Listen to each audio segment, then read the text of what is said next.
segera tindak lanjuti karena ini adalah perintah Bapak Presiden langsung dan perintah itu disikapi oleh Pak Kapolda.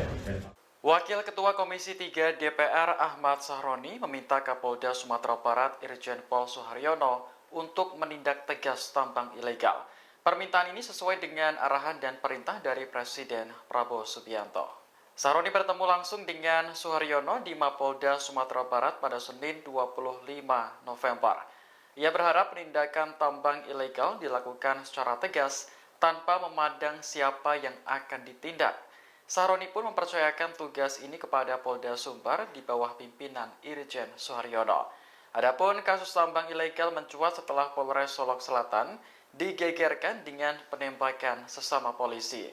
AKP Rianto Ulil yang menjabat sebagai Kasat Reskrim tewas ditembak kepala bagian operasional AKP Dadang Iskandar. Insiden berdarah itu terjadi pada Jumat dini hari di parkiran Polres. Penyidik menyebut Dadang merasa tidak senang dengan Ulil yang menangkap sopir truk tambang Kalian C. Sopir yang belum diungkap identitasnya itu ternyata merupakan rekan Dadang. Saya bukan penyidik, jadi untuk menyampaikan kepada teman-teman bukan hak saya. Penyidik nanti yang menjawab hal terkait apa yang terjadi. Tidak lanjut, kita minta semua yang terkait dengan illegal mining, apapun namanya, siapapun yang backing, tindak tegas secepat-cepatnya. Entah mungkin Kapolda mungkin sore ini mau disikat, entah kapan, tergantung Pak Kapolda. Kita hanya minta untuk memberantas terkait dengan apa yang terjadi. Yes.